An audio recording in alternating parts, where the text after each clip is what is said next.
सतीश दिल्ली में एक सरकारी अस्पताल की एम्बुलेंस चलाता था। 1 महीने उसके दिन की शिफ्ट रहती और 1 महीने रात की।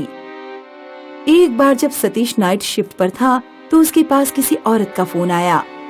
हेलो भैया, मैं वजीराबाद के पास हाईवे से बोल रही हूँ। मेरी बेटी की तबीयत बहुत खराब है। हम यहाँ अकेले फंसे हुए हैं। प्लीज जल्दी से आ जाइए। घबराइए नहीं मैडम, मुझे आप अपना नाम और लोकेशन व्हाट्सएप पर शेयर कीजिए। मैं करीब आधे घंटे या 45 मिनट में पहुँच जाऊंगा। 2 मिनट बाद सतीश के मोबाइल पर लोकेशन और नाम आ गए। वो गूगल मैप के हिसाब से एम्बुलेंस लेकर चल दिया। सतीश को एम्बुलेंस चलाने की नौकरी कुछ महीने पहले ही मिली थी, इसलिए उसे रूट्स की ज्यादा जानकारी नहीं थी। दिन में तो वो लोगों से पूछ लेता था, लेकिन रात के टाइम रास्ता ढूंढने के लिए उसे गूगल मैप पर ही निर्भर रहना पड़ता। औरत की भेजी गई लोकेशन के हिसाब से सतीश एक सुनसान रोड पर पहुंच गया। वो एरिया शहर से कुछ कटा हुआ था। रोड के दोनों तरफ बड़ी बड़ी झाड़ियां और बेर के पेड़ थे। सतीश जैसे ही मैप पर शो हो रही लोकेशन पर पहुंचा, गूगल मैप पर लोकेशन अचानक चेंज हो गई। अब मैप टारगेट लोकेशन 3 किलोमीटर दूर कहीं शो कर रहा था। सतीश ने औरत के नंबर पर फोन किया, लेकिन फोन नहीं लगा। आपके द्वारा डायल किया गया नंबर नेटवर्क कवरेज क्षेत्र से बाहर है। सतीश ने व्हाट्सएप कॉल की। हेलो मैडम, क्या आप मेरी आवाज सुन पा रही हैं? Hello madam, hello. Phone cut गया और उधर से कोई आवाज नहीं आई। कुछ देर बाद मोबाइल पर सिग्नल आना बंद हो गया। ये मुझे कहाँ फंसा दिया? तभी सतीश को काफी दूर सड़क पर एक औरत दिखाई दी, जिसके साथ एक लड़की भी थी। औरत एम्बुलेंस की तरफ हाथ दिखा रही थी। सतीश ने तुरंत एम्बुलेंस स्टार्ट की और तेज स्पीड से उन लोगों की तरफ बढ़ने लगा। तभी झाड़ियों से कोई अचानक भागता हुआ निकला। इससे पहले कि सतीश एम्बुलेंस के ब्रेक लगा पाता, एम्बुलेंस उस व्यक्ति से जा टकराई। सतीश बुरी तरह घबरा गया, क्योंकि पहले कभी उसके साथ इस तरह एक्सीडेंट नहीं हुआ था। वो एम्बुलेंस से उतरकर देखने गया कि उसने किसके ऊपर एम्बुलेंस चढ़ा दी है। जब उसने एम्बुलेंस के नीचे देखा तो नीचे कोई नहीं था। सतीश ने फिर सामने रोड पर देखा। पहले जो औरत लड़की के साथ खड़ी थी वो भी गायब हो चुकी थी। सतीश समझ गया कि जो उसके एम्बुलेंस के नीचे आया ना तो वो इंसान था और ना ही सामने से बुला रही औरत और लड़की। ये सब किसी आत्मा का फैलाया भ्रम है। मुझे जल्द से जल्द यहाँ से निकलना चाहिए। सतीश ने जैसे ही ड्राइविंग सीट का दरवाजा खोला, उस पर एक चुड़ैल बैठी हुई थी। चुड़ैल ने सतीश को लात मारी और वे झाड़ियों में जा गिरा। सतीश तुरंत झाड़ियों के अंदर भाग गया। उसने एक पेड़ के पीछे छुपकर अपने ही हॉस्पिटल के एक ड्राइवर को कॉल किया। हेलो सोनू, मैं सतीश बोल रहा हूँ। हाँ सतीश, तुम किसी पेशेंट को लेने गए थे ना? हाँ, आया तो था एक पेशेंट को लेने, लेकिन यहाँ कोई पेशेंट नहीं है। कुछ भूत प्रेत का चक्कर लग रहा है यहाँ पर। तुम जल्दी से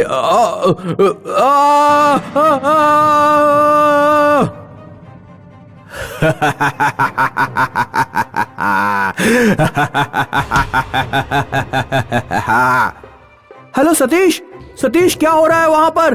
हेलो सतीश, क्या तुम मेरी आवाज सुन पा रहे हो? हेलो सतीश। एम्बुलेंस में एक ट्रैकर लगा होता है। सोनू एम्बुलेंस को ट्रैक करते हुए अपनी बाइक से सतीश को ढूंढने निकला। करीब 20 मिनट में वो एम्बुलेंस की लोकेशन पर पहुंच गया। एम्बुलेंस स्टार्ट थी और उसका सायरन बज रहा था। सोनू ने सबसे पहले दरवाजा खोलकर ड्राइविंग सीट देखी। ड्राइविंग सीट पर कोई नहीं था। फिर उसने जाकर पीछे का दरवाजा खोला। पेशेंट को लेटाने वाली सीट पर सतीश की लाश पड़ी हुई थी। उसके माथे पर गहरा काला निशान था। 2 महीने हो गए, पर पुलिस को सतीश की मौत का कारण नहीं समझ आ रहा था। कुछ महीनों के बाद सोनू ने न्यूज़पेपर में उसी रोड पर हुए एक और हादसे के बारे में पढ़ा। हादसे में एक प्राइवेट हॉस्पिटल का एम्बुलेंस ड्राइवर मारा गया था। सोनू ने हादसे वाली जगह के आसपास पूछताछ की तो उसे एक बूढ़े आदमी के बारे में पता लगा, जिसने उसे उस लोकेशन का रहस्य बताया। 1 साल पहले यहाँ से कुछ दूर वजीराबाद में एक औरत अपनी लड़की के साथ रहती थी। औरत की लड़की डिप्रेशन का शिकार थी। एक रात उसने जहर खा लिया। औरत ने तुरंत एम्बुलेंस पर फोन किया।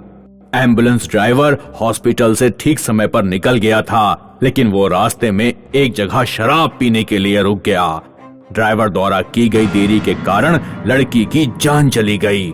एक लौती लड़की ही उस औरत की दुनिया थी। उसने लड़की के मरने पर फांसी लगाकर आत्महत्या कर ली। उस औरत की आत्मा ही अक्सर एम्बुलेंस ड्राइवर को फोन करके यहाँ बुलाती है और उनसे बदला लेती है। मुन्ना और गौरव ट्रक चलाते थे। वे महाराष्ट्र से माल उठाकर दिल्ली की ओर सप्लाई करते थे।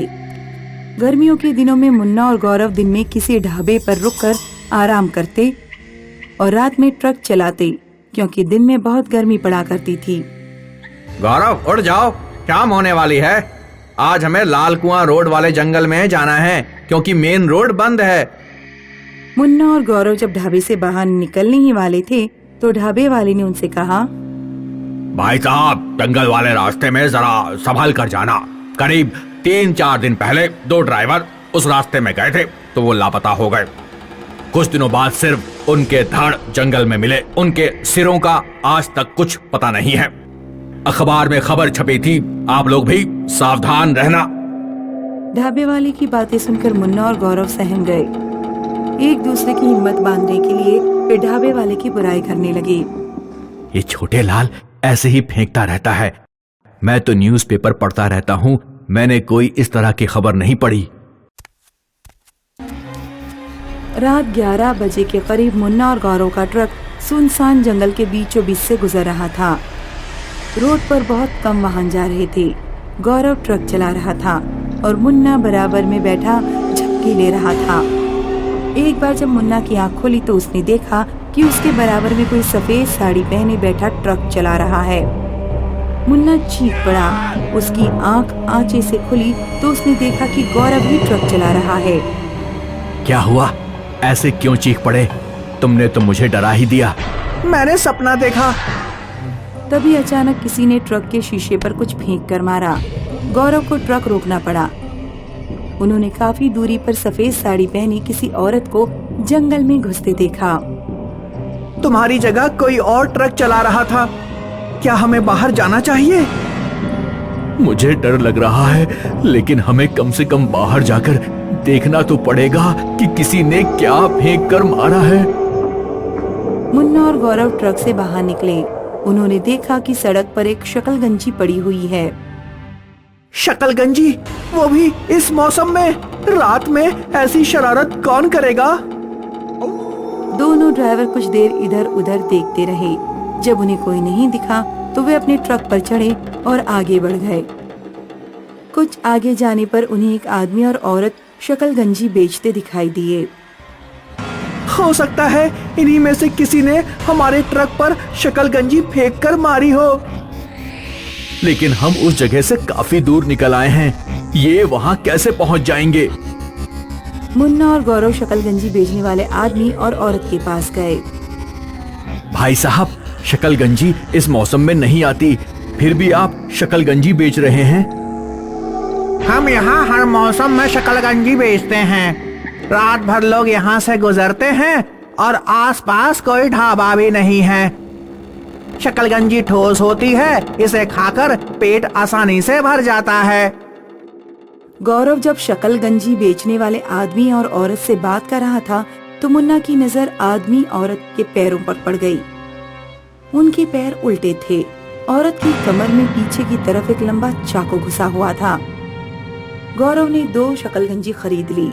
एक खुद खाने लगा और एक मुन्ना को दे दी। तभी उन्होंने पीछे से अपना ट्रक स्टार्ट होने की आवाज सुनी। कोई उनका ट्रक चलाकर आगे ले जा रहा था। गौरव और मुन्ना ने शकलगंजी फेंकी और ट्रक की तरफ भागे। ट्रक कुछ देर तक चलकर रुक गया। गौरव और मुन्ना जब ट्रक के सामने पहुंचे तो उन्होंने देखा कि वही शकलगंजी बेचने वाले आदमी और औरत, जो अब भूत और भूतनी बन चुके हैं, उनके ट्रक के अंदर बैठे हैं। भूत और भूतनी नीचे उतरे। उनके हाथ में खून से सने लंबे चाकू थे। भूत और भूतनी गौरव मुन्ना की तरफ बढ़ने लगे।